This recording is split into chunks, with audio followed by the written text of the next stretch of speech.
Welcome, Eric Crate. But before I do, I'll do a brief introduction. I met Eric, I believe, back in 20, 2017, 2018. Yeah, around Yeah, that I think time. so. And Eric was suffering from depression, anxiety from a very young age.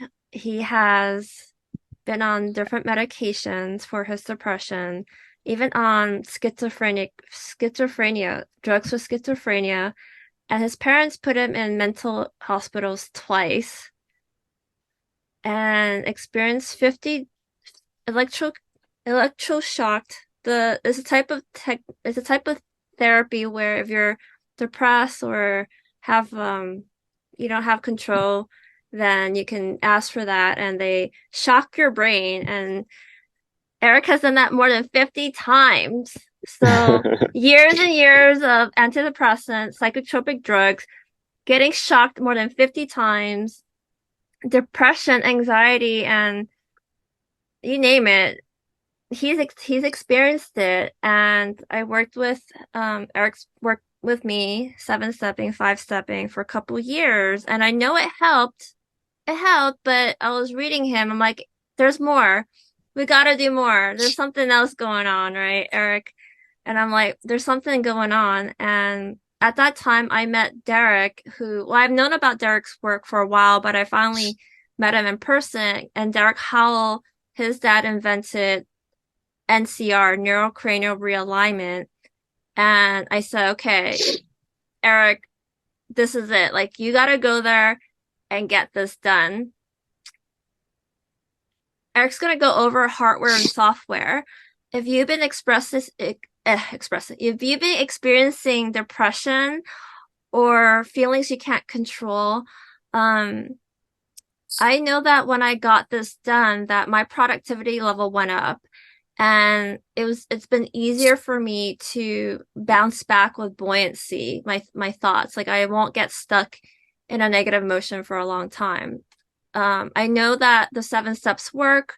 5 steps Arnold's techniques are amazing, but we got to combine it with the hardware, with our bodies, right? If your body is not healthy, with this technique, what it does is it creates space for your brain. And if you're choking off your brain, then that creates a lot of mental illnesses. And a lot of people don't talk about this enough. That's why I want Eric to come on because he has enhanced this technology. He has made improvements on it. And he is a genius when it comes to the body. A brilliant writer, a really a genius person. He took this technology and ran with it and took it to a whole other stratosphere. And with a big round of applause, let's welcome Eric Craig to the stage. Thank you. Okay, Well, you got the th stage.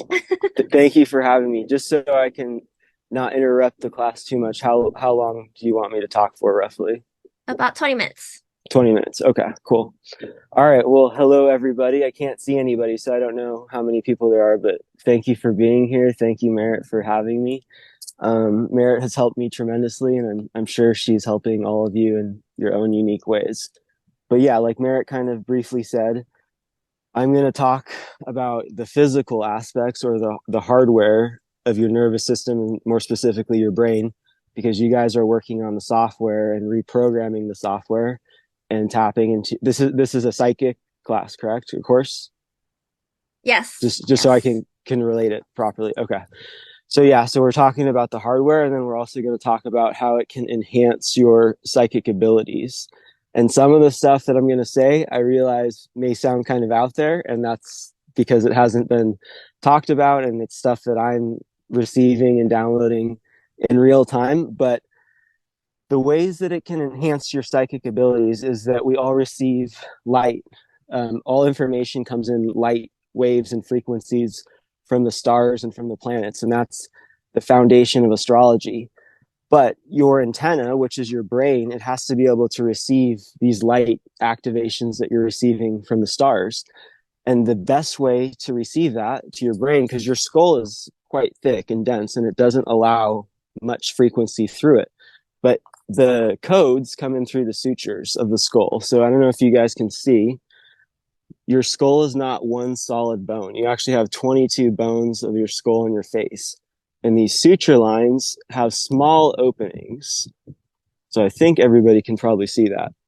And that's where the light and the information comes in to our antenna. And that's where we get DNA upgrades. That's where we get healing frequencies from the universe. That's evolution. Evolution is coming from the sky, literally. And if anyone wants to look it up, there actually is a little bit of research on it. The molecules that you can actually observe and measure are called neutrinos. So it's neutrino, neutrinos. And that's the actual information in the form of a molecule that comes down from the stars and from all the planets and the sun as well, the sun and the moon, obviously. And it actually is affecting us on a very real physical and neurological way. So again, I realize that sounds pretty weird, but maybe not because this is a psychic course. Um, and so that can enhance your psychic abilities because that's where you're going to receive information from your higher self, from God, from extraterrestrials, whatever. Um, and when you're working with other clients, you are communicating with the universe about the person in front of you. So if you're doing a psychic reading for someone that's, on the phone or in front of you, you're literally receiving information if your skull is open.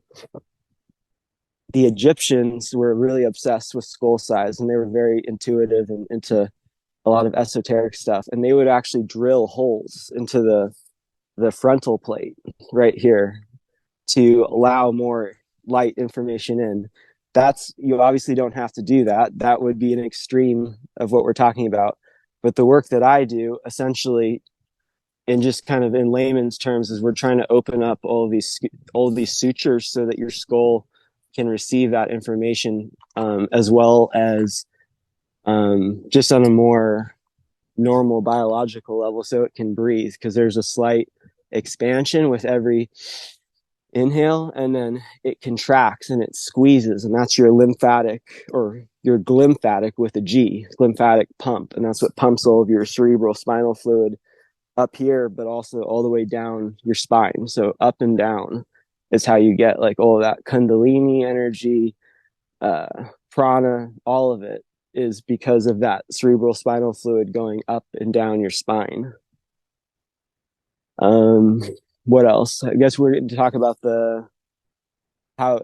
Yeah. So okay. So Yeah. So talk hardware more and about software. hardware, software, and talk more about the 22 bones and why Sure. mainstream mainstream doctors believe that it doesn't move, but you have found that it does and it's supposed to. Okay. Okay. So yeah. So when you're working with Merit or Arnaud or any of the coaches that are associated with them, you're working on the software. So that's, if we think of our bodies as like a computer or a machine, the software is the coding. And so you're going in there, you're reprogramming, you're writing code for the life and the manifestations that you want, right? And that's all really important. And you could be a genius level coder, you could be Steve Wozniacki, but unless you have a Steve Jobs who's working on the hardware and you have the synergy between those two, Apple never would have existed, right? So if, let's just say, you're doing all of the reprogramming and rewiring work, but you sustained a significant trauma to your head or your face, and your brain is literally being pinched or compressed on a physical level, you're only going to be able to go so far with the reprogramming type of work. And that's because, your brain is an organ that sits inside of, your skull cavity. And if it's being pressed, the machinery and the mechanics are not going to work. You could be running the most updated, highest level software there is, but if you throw your computer out the window out of the 3-story building and you go pick it up, it's not going to work, or it's not going to work very well. It's going to be at a very low level stuff, even though you have the best operating system running on it. And so this work, the hands-on work, in conjunction with what Merit does, they work very, very well side by side. And I saw in my own personal healing journey, I didn't really take off until I added the physical hands-on component. Yes, I received a lot of benefits, and I was able to get out of some of the really low level depression and suicidal stuff, but my life never really took off career wise and financially until I added the hands-on physical component that really freed up my brain and my ability to think. And I hope no one in this class is in bad of a situation as I was, because like Merritt said, I actually was put in a psych hospital probably closer to 7 or 8 times. The two that she knows about were just long term stays, but altogether with shorter holds and ER visits, it was probably closer to 10. And I was addicted to Adderall just to get me going with my brain function. I was homeless briefly. I could not maintain a job. I could not maintain a relationship. It was very, very dysfunctional. And now, a couple years, or probably five years later, after working with Merritt, and 3 years after working with Derek, I now am doing this as a practitioner, and I've updated it and made it more efficient so that a person can get quicker results and not have to do quite as many sessions. And just a lot of doors have opened for me, and that's because literally we opened up the skull and the brain. And this is everything. This is your most valuable asset in the physical dimension. If this is working well, there's no limit on what you can achieve. And if this isn't working, like, you're going to struggle just to survive in life. So I think this is the best investment that you can make. I mean, you see people driving $50,000 cars, but they don't want to spend $1,000 to make their brain better. So it's just, I think as society learns more about the brain, we'll see a higher level of importance placed on the brain. But it's everything. That's Do excellent. you have it? You want me to elaborate on anything, or does anyone want to ask any questions? Or Let's open it up for Q&A. Does anyone have any questions about this modality? And what's the name of your modality that you have enhanced and created? my method is called EndoCranial Therapy. So endo is inside, cranial is literally all the 22 bones of your skull, and then And therapy. what and when you tell people in an elevator what you do, what is it that you do? Well, I've never told anybody in an elevator what I do, but I actually don't, for the most part, I don't really try to explain or sell it to someone on the street, just because I'm already the weirdo with the magnet hat and the colored glasses. So I just keep to myself. But thankfully, it's so specialized, and there's not many people who do it, that um, I get enough referrals from the people I work on, and then also my social media has gone viral in the last couple of weeks, and I've gotten a lot of um, uh, clients through that source as well. But this is, at least in right now where we're at, this isn't something that, like, your normal person on the street would be interested in. This is for someone who is, one, either like looking to take their health and their neurology and their psychic abilities, to the next level, or someone that is so ill and sick and they've tried everything, and they're suicidal, that they're that desperate to try this. But people who are just like in the middle, I find, are not willing to invest in themselves like this. That's what I've found. I believe that to be true, even with this work. So I guess my question is, how do you, it's it's so much in one. How do you, just really quickly, how do you explain what you do? Like, do you say, I help unlock 22 bones in your skull to open up your full human potential? I think that's a good way of putting it, but I really do like the hardware and software analogy. I guess I would just say that we're upgrading your nervous system and your brain. And I'll just tell, like, it changed, we don't fully know what each region of the brain is for specifically. We're still learning that. But the people that I've worked on, just to give you an idea, the last guy I worked on, he was stuck in he was doing real estate flips for a family member, and he was getting a 10% commission. And he was also in a bad roommate situation and not happy in his relationship. Like 3 weeks after I worked on him and took him through the process, he had quit his job doing the real estate and now has another job making, I believe, 30 or 40% commission. He found a new roommate and he broke up with his girlfriend.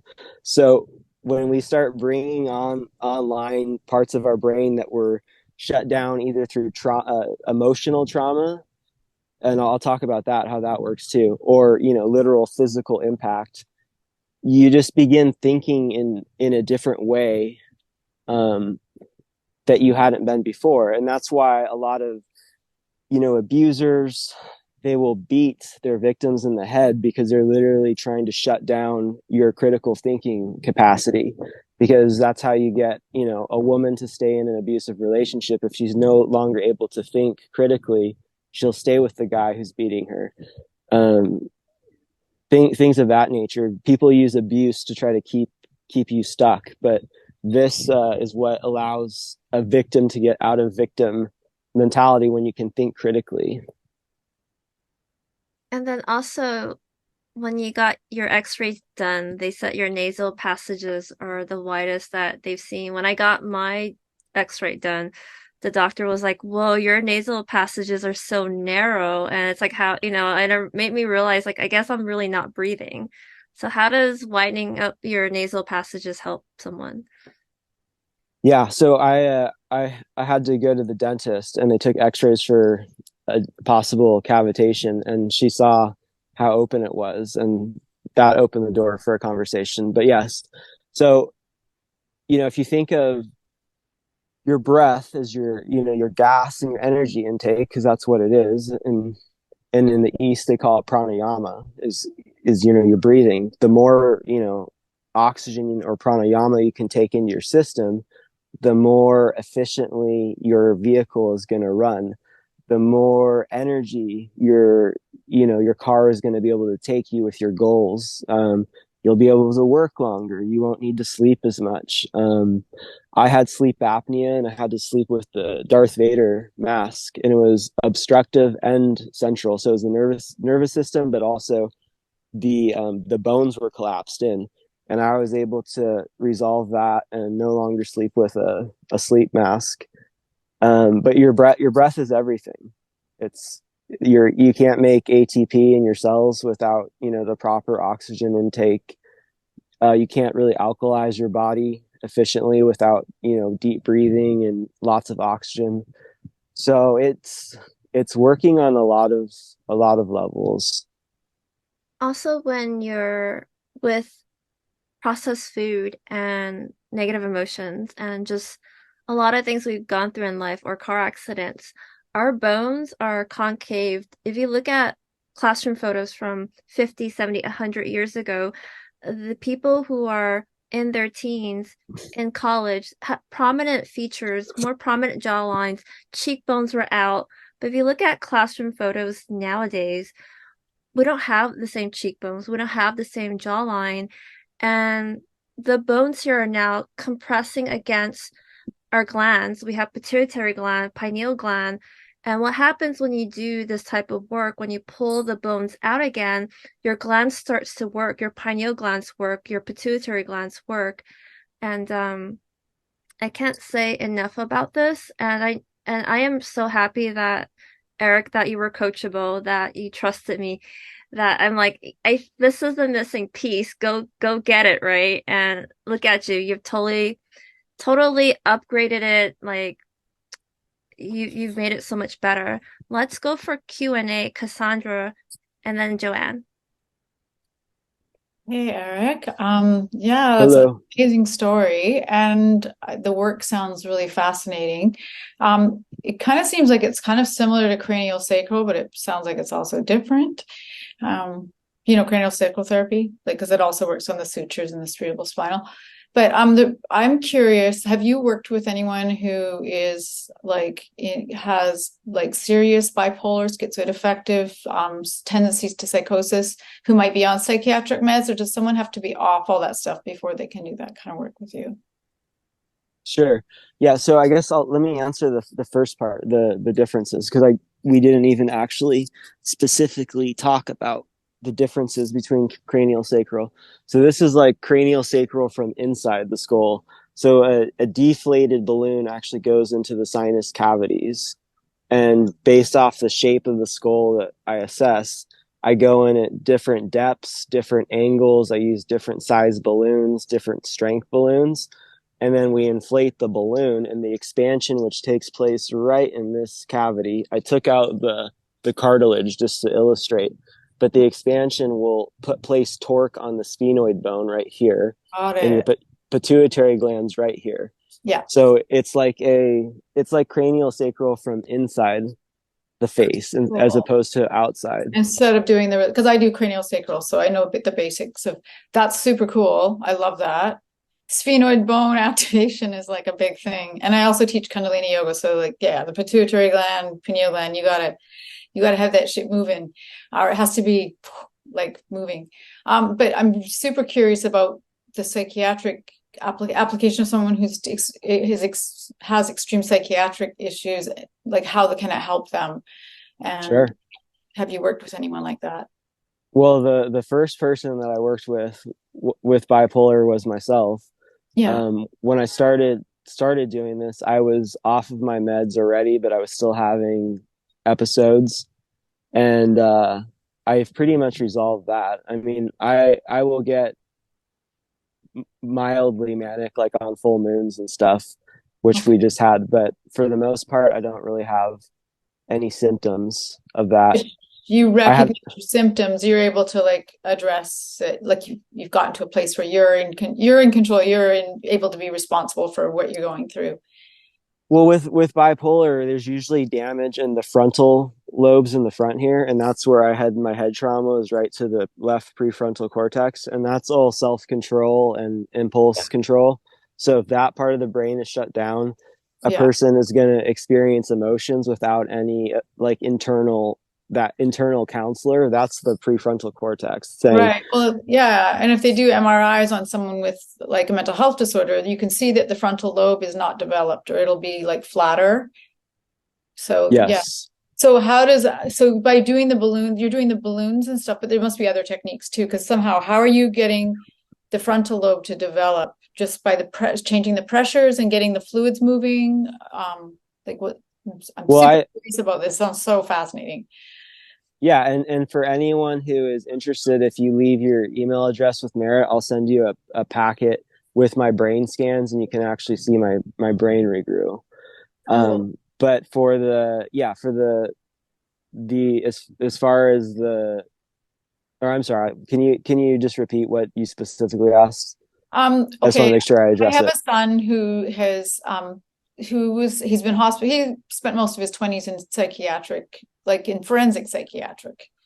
He's out now. He's done really well in a lot of ways, but he still goes into cycles of psychosis and manic. He gets manic, but he's also on psychiatric meds, and he really wants control of his life. He wants to be able to create, but you live in a psychiatric ward for most of your 20s, and how are you going to feel about yourself? There's some work to be done, a lot of work to be done, but he needs a lot of help with the manic stuff. Like, he needs to learn how to manage it. He usually opts for things like cannabis, which actually makes it worse, Mm, unfortunately.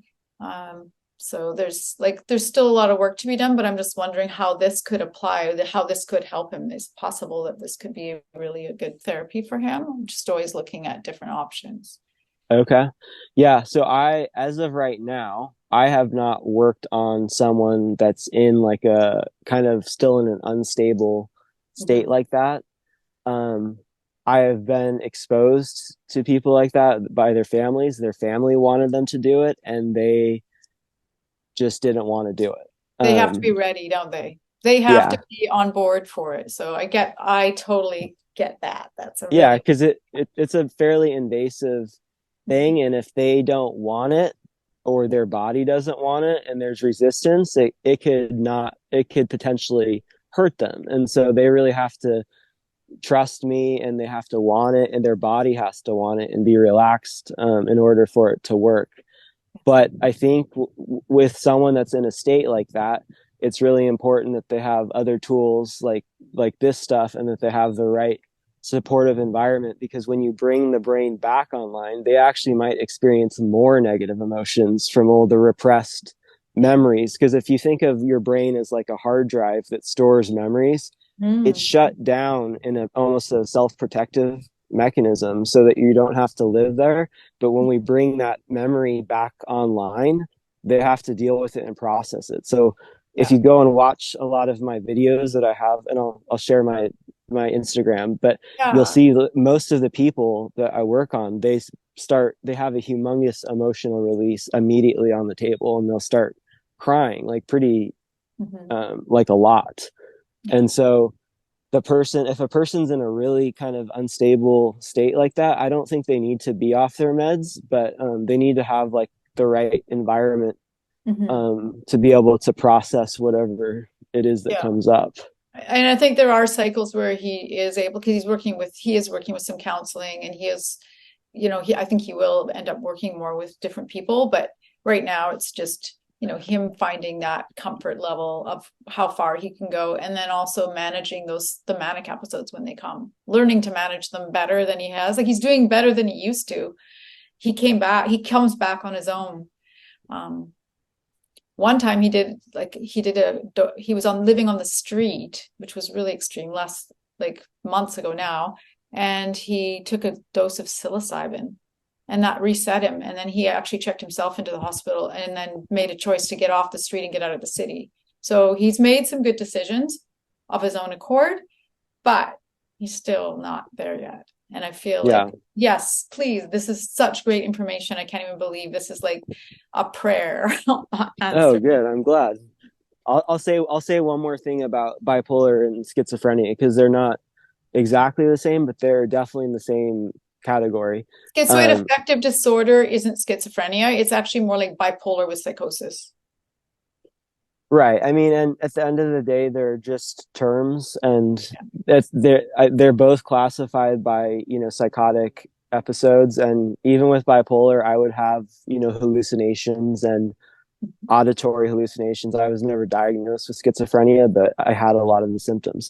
But in addition to the physical trauma to the head and the face, there's also, I'm finding that there's a lot of parasite infections in the brain tissue itself, because what happens is when you get hit somewhere and the tissues begin to die, and necrosis, and the cells are dead, the immune system is shut down there. And so that's when the worms, the parasites, the Lyme take over that part of the brain.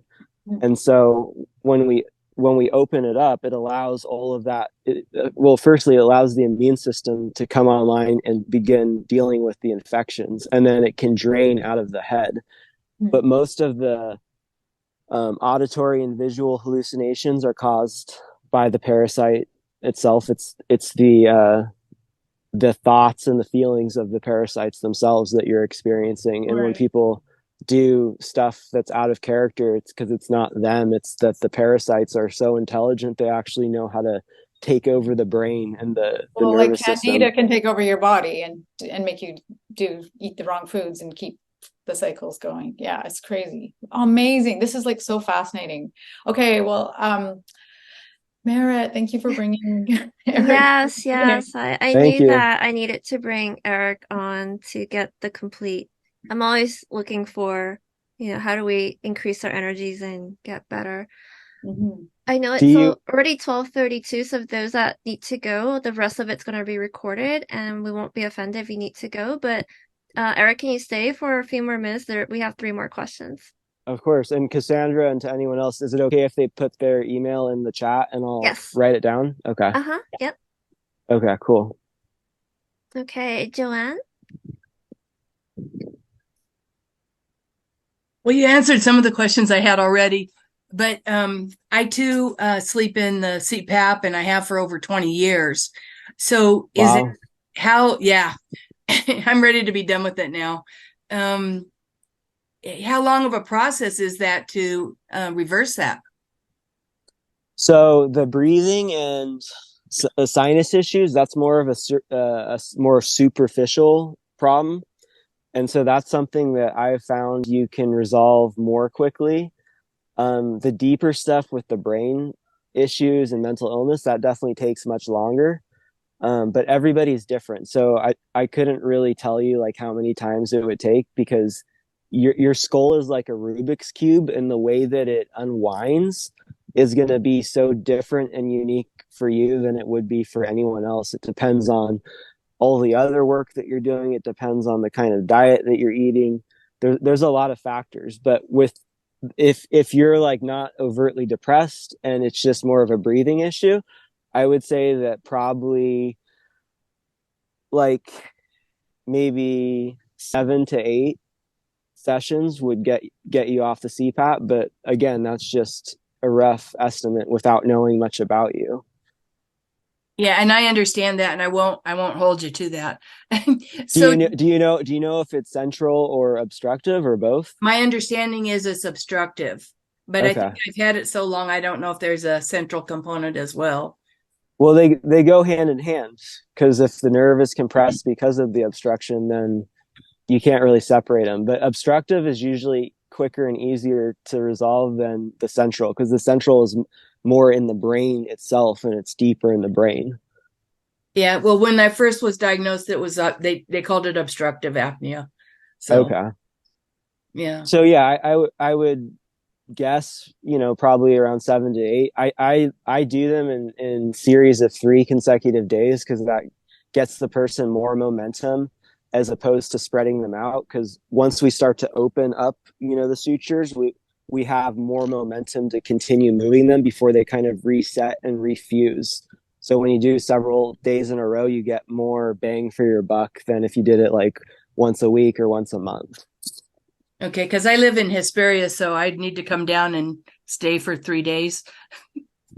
Yeah, in an ideal world, I mean, I will do one on a person if it's not a psychiatric thing, because if it's a psychiatric thing, it's like opening Pandora's box, and then you're sending them on their way, and you have no idea what's going to happen. But for like a breathing issue, I would do one. Yeah. Okay. Well, I'll get your packet and we'll see Sure. where we can go from there. Thank you so much. Yeah, thank you, Appreciate you John. being Yeah, here. of course. Thank you for having me. And just put your email in the chat, and I'll write it down. Okay, thanks. Thank you, John. AJ? Hey man, nice to meet you. Can everybody hear me pretty good? Like the fan on, so. I can It's hear not you. it's not the best, but I can hear you. All right, so what about now? Can you hear me now? Yeah, I can hear you. All right, so I find all of this interesting. It's a lot that I was going to say, but then I was like, no. But a couple of people had asked the questions. Candida, when somebody brought that up, I figured I figured I had that going on years ago. I know I do. I have a lot of fatigue issues as well. And also, as far as what you said, something about which was interesting to me about, I don't know, correct me if I'm wrong. You said when you feel like symptoms on a full moon, and I have that going on. I know I do. And if I was diagnosed, I'll have a lot of issues. I just think that I'm really good at being controlled with it. And yesterday I had something like that going on where I was just saying all of this stuff and just posting this stuff, and I'm like, you know better than this, man. But it was like I went back and I deleted it, but then I'm like, why do I have that impulsive quality to me on rare occasions? I'm aware of it. I've always been like that, but I think that it's because when I feel confined or stuck in my life, it's like a child part of me that's like, I gotta act out. I gotta do something because I don't know what to do about being stuck. So of course the class is helping me out with that. And I wanted to ask, if the brain is energized, will the spirit, I guess, take care of itself? And I'm asking that because, when we think about a lot of spiritual people and having all of these Kundalini effects, sometimes I guess that I had an experience like that. And yeah, I felt energized, I felt great. but at the same time, it's like, well, is that how I'm supposed to be? Because I know that if I get too caught up in that, I could be ungrounded. I don't want to go too far down that. But even as far as today, I had a hard time getting in class. But the minute I had some coffee, it just changed everything. So I know that when my thing is, I'm trying to get to that point of energizing my brain naturally, but I don't know how to do that. So I'm asking what the type of work that you do, will that help me to, I guess, be able to do that so I can stop Okay. having those on again, off again moments. We were just talking to Merritt, and she was, telling me like it seems like a lot of confusion. I'm like, yeah, I don't know where it comes from. But when my brain is energized and good, I'm like, I have to work hard to get myself to a good place, an average place where I normally sit at. But sometimes when I'm in a certain position in my life, I can get stuck, and then that pattern is just hard to kind of give myself that natural energizing state. So I know that I'll be Sure. diagnosed with a lot, and I don't. I I heard, got the okay, whole so package. I heard three questions. So the first one was about Candida, which I have something good to say about that, and then the moon, and then being grounded, right? Sound about right? Okay, and so the brain and the lymphatic flow and infections like Candida and parasites, it has a lot to do with our diet. And I think Merritt's going to have a class for you guys on diet and detox, but I've been studying fruitarian diets a lot.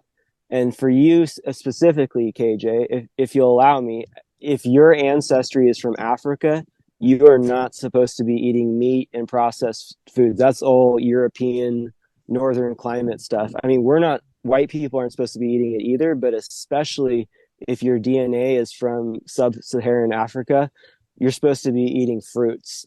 And if you're not eating fruits, you're going to get all kinds of infections in your body that you're not, they're just a result of you eating an unnatural diet.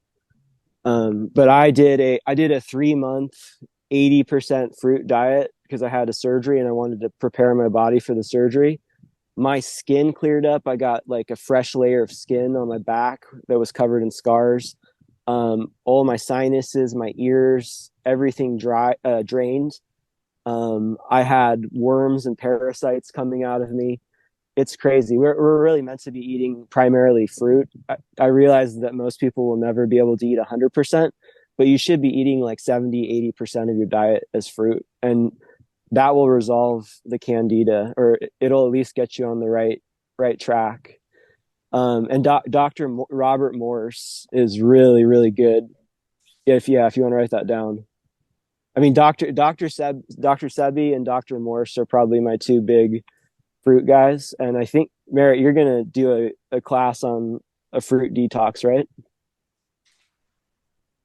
I'm gonna do a course on detox in January. Okay. And I might have you come and be a little guest speaker. Yeah, that'd be cool. Yes. But KJ, Dr. Morse had a YouTube channel and it was taken down overnight. So all of his videos are gone. But if you go to drrobertmorse.tv, he has all of his like case studies. He breaks down individual cases for people that wrote in letters on specific conditions, and you can find information on anything. You might want to double check the web address because I could be wrong on that, but it should be something like that. And then, are you still there, KJ? Yeah, I'm still here. Okay. So then on the moon, so the moon's really interesting. I mean, we're all sensitive to the sun and the moon, but people with certain astrological placements are going to be much more sensitive to the moon.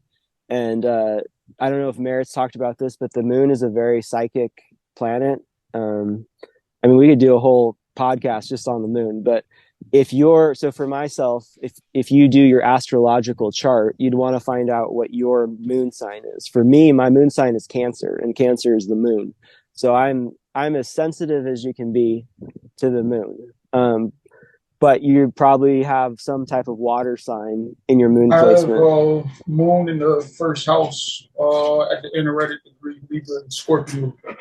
So, Okay, yeah. so probably a Scorpio moon. So that would explain why you're very sensitive to the moon. That's where you're going to get a lot of, your psychic downloads are on full moons.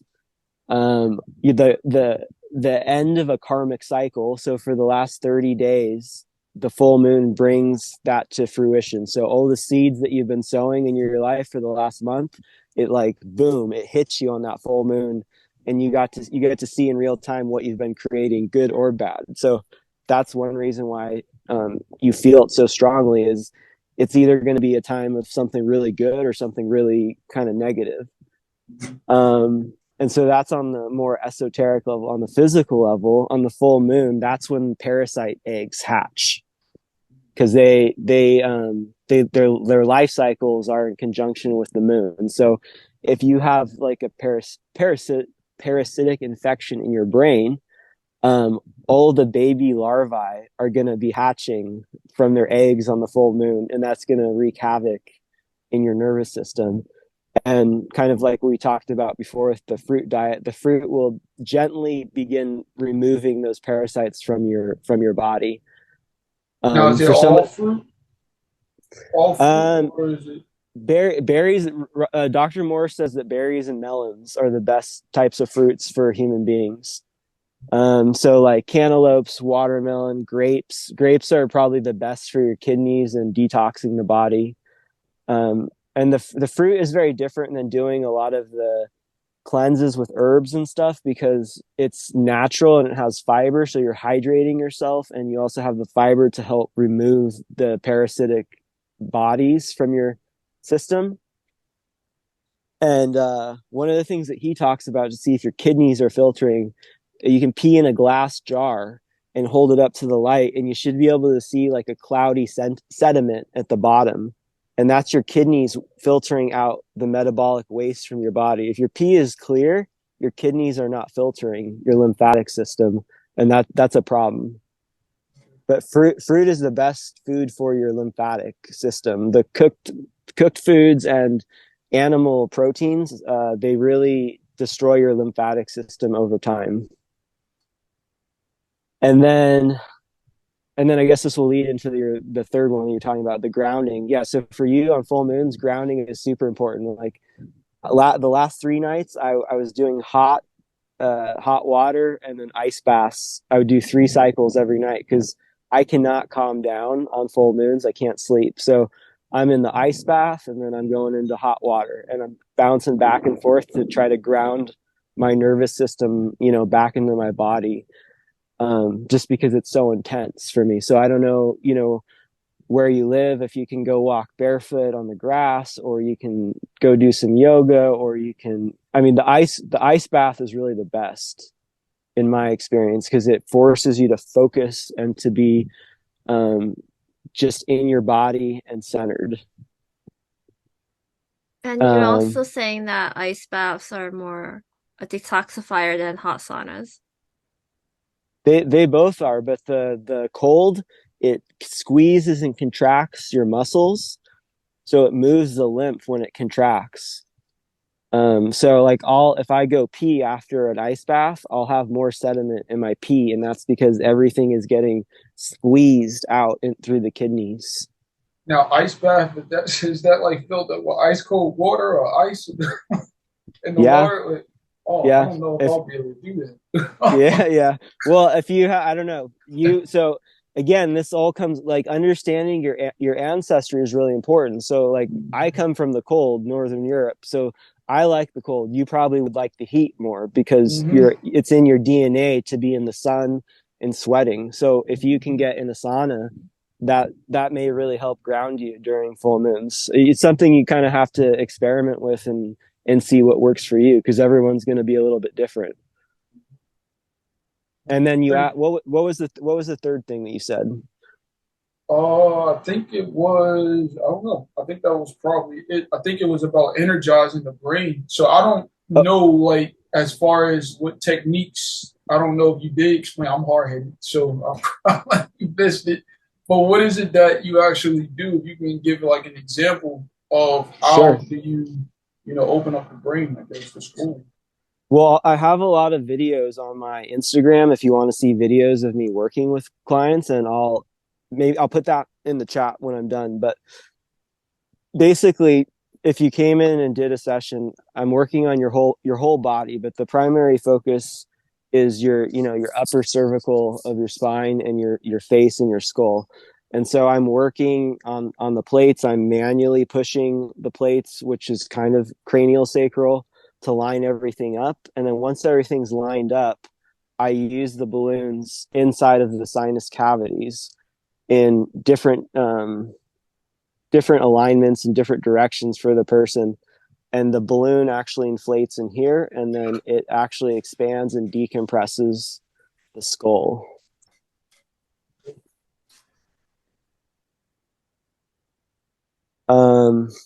I do other things that, that's unique for each person, but that's the basics.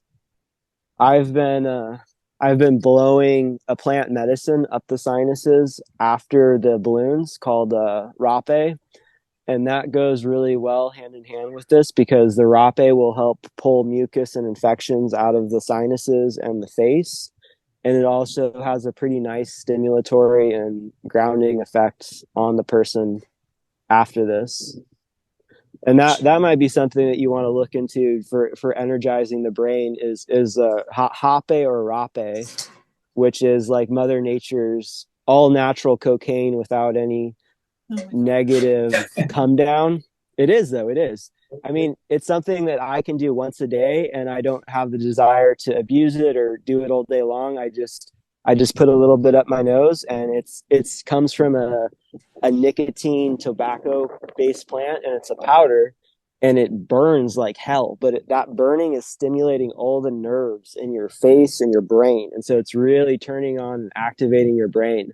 I did a little bit before I came on here because I wanted to be at my best. I wanted my brain to be 100% online to be able to give you guys, the information that you need.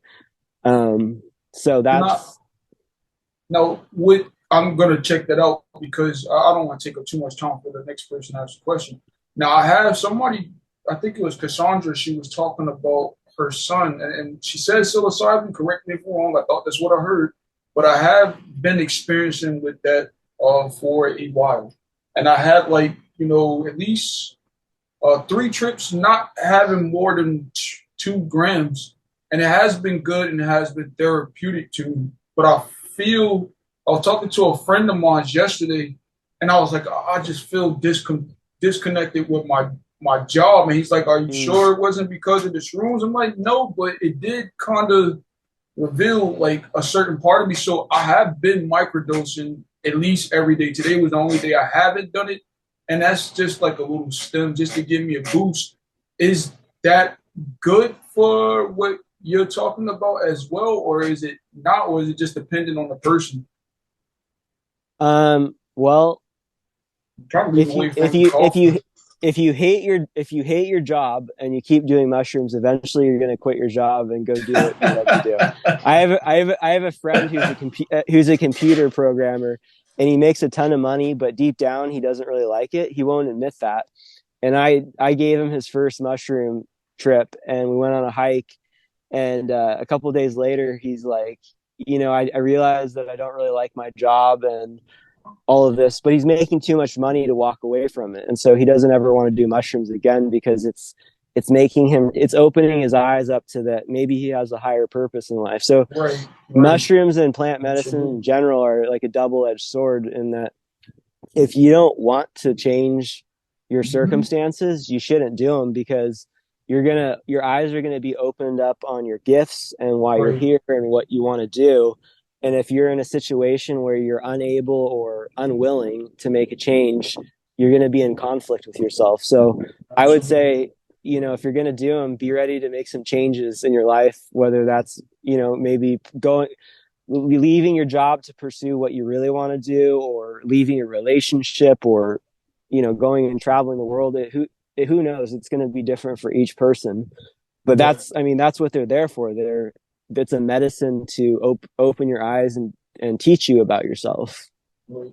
I feel like ever since I had my last one, I've been pausing on it because I told my friend, I was like, man, I want to do it again, but I want to wait because I hate my job. Like I know I hated it before, but it's hard to be there. And Yeah. so I just said I was probably going to do it for December. That's like my birthday. So I was like, if I do it, I'm expecting to do it with going in with changes of like leaving this part of my life behind. So that is something that I was considering. Like, what if it is the shrooms that is doing this to me? But if so, let me kind of wait to do it Yeah. again. So that's it. What do you really want to do?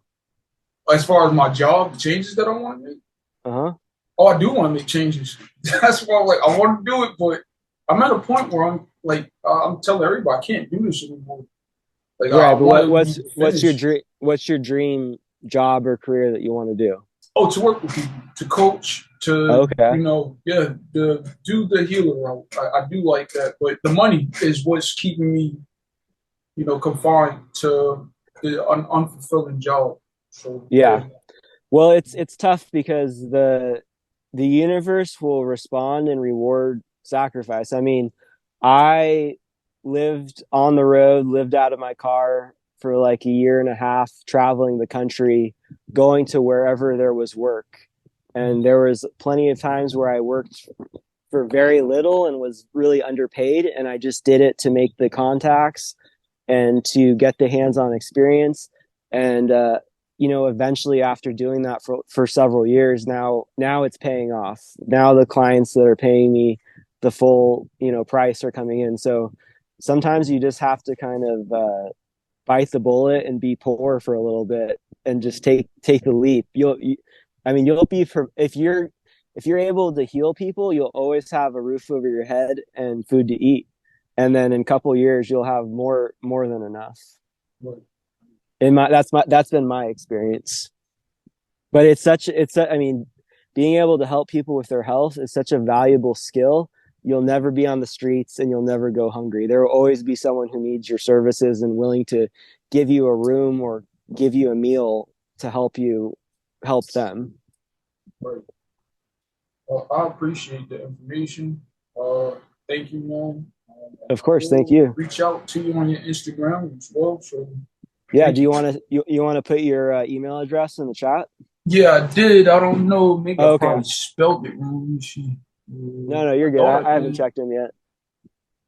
I'm just making sure. And we got But last yeah, question. So let's I, let's I end let's end apologize if at I'm no, that's good, good. Let's end at one. So Wendy, last question.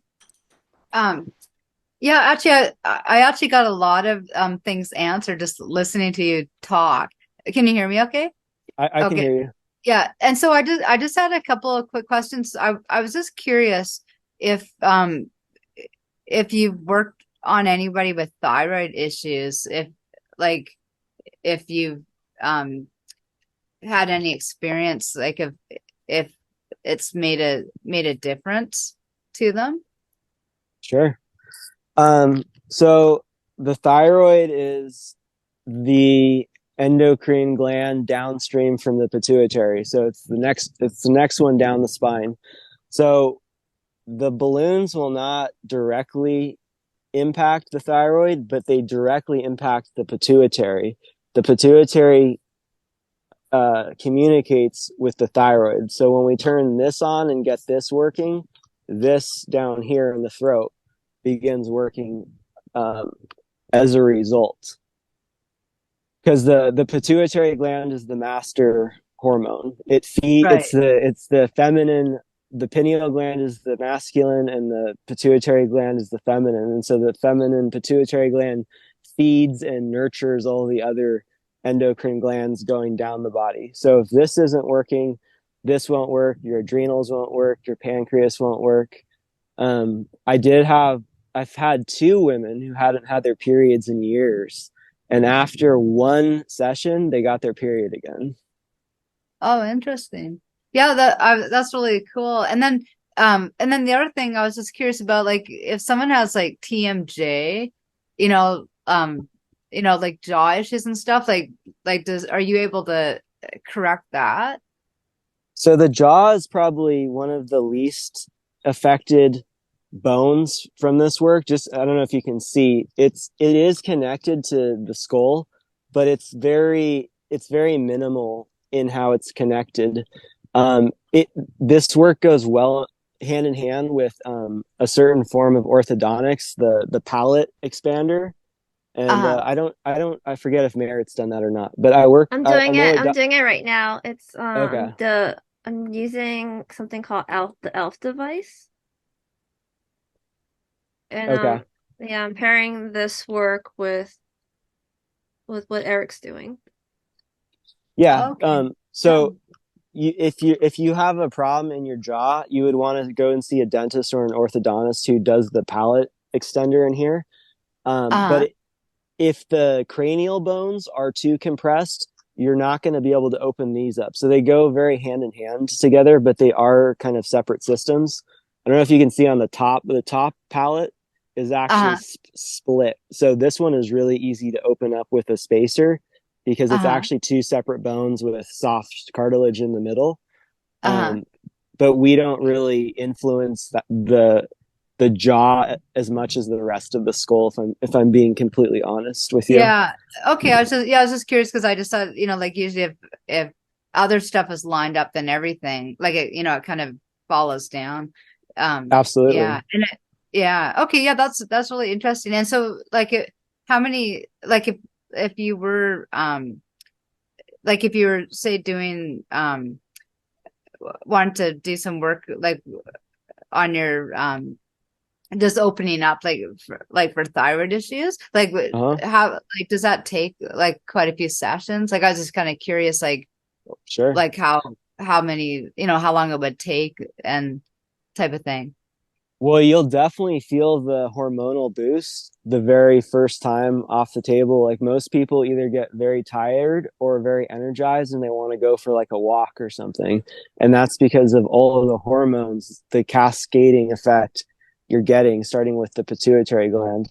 Um, some people say it feels kind of like a psychedelic trip just from all Oh, of the hormones. yeah. But with the thyroid, yeah, you'll feel it on the first time, but to like actually correct it in the long term, it just depends on how much head trauma and stuff you have to permanently get those bones where you need to go. So Cool. it really would be difficult to say, how Yeah. many it would take, but you would begin feeling the effects immediately. Okay, yeah, this is really interesting. Yeah. Okay, well, yeah, that's all. And a lot of my other questions were answered. So, and I put my email in the chat, so I'll Okay. definitely be contacting you. And where were you located? Are you in California? Yeah, I'm in North County, San Diego. Oh, okay. Okay, cool. Okay. Yeah, I'm in Arizona. So I just, yeah, so and you don't ever come, like, you basically work out of the same place. Um, I probably will do a couple trips. I'll probably go to Austin sometime. I'm not sure which month. And then I am getting invited to do like international retreats. So Oh, cool. if the resources allow, I'll post that and you guys could do a mini vacation and go somewhere wherever that is. But I just wanted to tell you, Wendy, I actually know a specific thyroid adjustment for the hyoid bone, and so I actually can get in there directly and move the thyroid if that's something that you need. Yeah. Yeah, no, that's awesome. Yeah, I'd like to talk to you more about that because but that's really encouraging to learn all this stuff. So thank you very much. And Yeah, thanks for thank coming you. today. Yeah, Thank you for your question. And yeah, I'll write down everyone's email and be sure to get you out a PDF on more in depth on what I do. perfect. Well, Awesome. thank you very much. That was awesome. Thank you. Thanks for having me, Merritt. Thank you, Eric. That was excellent. That was amazing. I'll send you this recording right now once it processes so you can use the Q&A. Oh, okay. Yeah, no, that would be awesome. Because you've answered a lot of great, amazing questions. We will meet again next week, same time, class. And big round of applause for Eric. Thank you.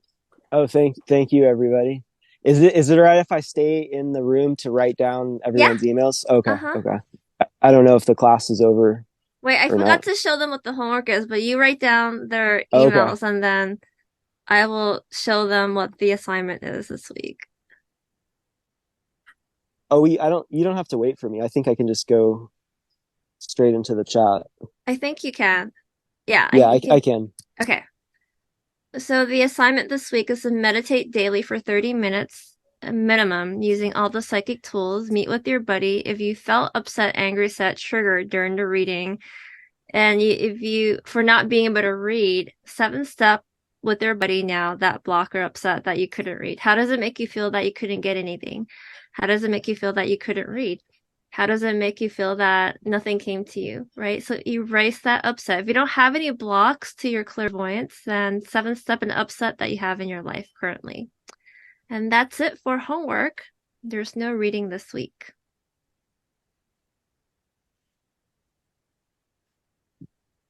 There's only 2 more classes left, so it will be next week, December 5th, and then the last class will be on December, I believe on the, let me check, December 12th. So 2 more classes, and then there'll be a bunch of clairvoyant lectures. Clairvoyant practice lab will start up level 1 again, end of March, and then level 2 starts in August.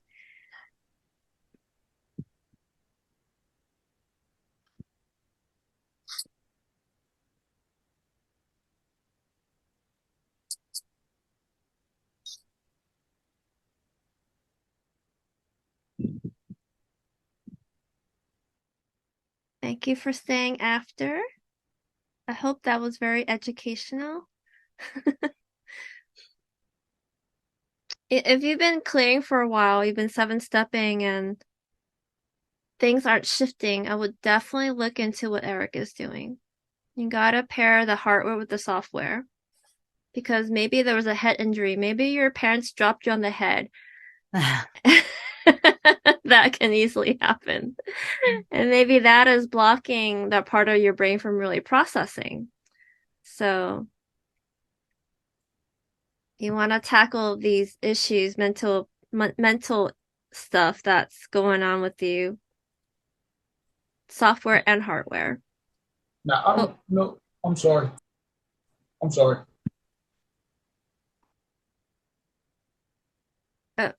KJ, did you have a question? Yeah, I'm sorry. You were. I was going to let you finish. I'm sorry. Oh, no, I'm done. I just want to say, you want to just make sure that your hardware is also up and running too, because maybe the skull is crushing the brain, and that's causing you to have anxiety, or there's not enough room in your brain to breathe, and no amount of 7 stepping is helping with the depression. So that's just what I want to say at the end. Well, yeah, it is crushing my brain, and I was on the X. You I gotta was go see Eric. You gotta fly. Either get a bunch of people. Are you in Philadelphia? And then Eric will fly and stay there for a few days and work on everyone, or yeah, you can get yourself to northern San Diego. okay. Said I was gonna ask. I didn't know whether or not if he did online. So that's okay. So you got to travel It's a to. Okay. hands-on thing. It's a hands-on Oh, thing. He okay. needs Okay. to work on your skull. Yes. Yeah. All right. Okay. All right. Yeah. Mary, can I just say one more thing that came to mind before we go? Yes. So a lot of your weaknesses in your physical body travel down your family line and your DNA. So for me, my grandfather, he was a forceps baby, and so the whole left side of his face and his left eye were shut down and broken. You can see it in pictures, and it actually saved him from World War II. But it's just interesting that that's exactly where I had my head trauma, was right to the left frontal lobe, right where my grandfather got pinched with the forceps. So it's all karma. So if you had ancestors that were slaves and got beat and hit in the head a lot, you're going to have weaknesses in your face and your head where they got hit. If your mom was in an abusive relationship with your dad, you might be much more susceptible and weaker to brain damage. So just something to think about, and do your clearing stuff on that. in addition to fixing the physical stuff, because you can fix the physical stuff, but if you still have that imprint, you're just probably going to get hit in the head again Right. with We something. manifest that. Yeah, I Yeah. have a friend of a friend who went to see Derek and he spent a lot of money. He did it pretty much every day for 30 days because he, doesn't live in a country. And then he went back to his country a month later and he was walking his dog. He he bumps into this tree and he re-injures everything again. So he undid what he did with Oh my Derek. gosh. Oh my gosh. And so yes, That's Eric, horrible. you're right. You gotta erase your pattern that attracted that in the first place. Yeah. That's all I wanted to say. I was just curious. I was just curious about one more thing. Like, if you, like, say you're working on the thyroid or something like that, can you, like, could you do it like, 5 days in a row, or or is it better to, have an adjustment or whatever, and then do it again in a month or type of thing? Like, I was just wondering if, if you can just kind of go after it and get it fixed, or Yeah, I mean, it's I like to do 3 days in a row, but if you're like far away and you're traveling, we could definitely do more.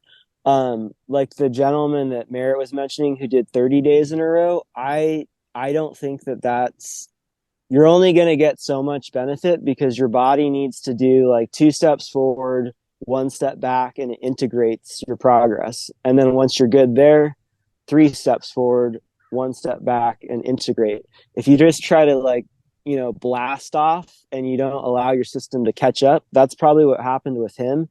Did all this work to elevate, but his body didn't really like accept it and his nervous system didn't integrate it. And so he lost his progress. So yeah, you could do like 5 days in a row, but I probably wouldn't. That would be the max for anybody before you let your body kind of settle into that and accept it, yeah. and then take a little bit of break and then come back. Yeah, that's what I was wondering, if you're, once you make an adjustment, then your body has to, yeah, like you said, accept it. And if you, because it'll probably, like, I just wonder if it will probably try to want to go back. So you have to keep doing it until it kind of settles so that it'll stay that way. Or so your body, will support it that way. Yeah, I mean, you'll get to a point where it's going to hold unless you like hit your head or get in an accident or a fight or something, and then Yeah. you'd have to do more. But it the unlike regular chiropractic adjustments where you have to keep coming back, the sphenoid is the compass. So everything orients to this. So if you move this and this isn't aligned, it holds, barring any new trauma. Right. Okay, cool. Thank you. Uh-huh. Thank you. All right, I think a lot of us are ready for lunch. Thank you Yeah. so much, Eric. Thank you, everybody. Thank you, Merritt. Thank See you Thanks, you. guys, guys. see you guys Great. next week. See ya. Bye.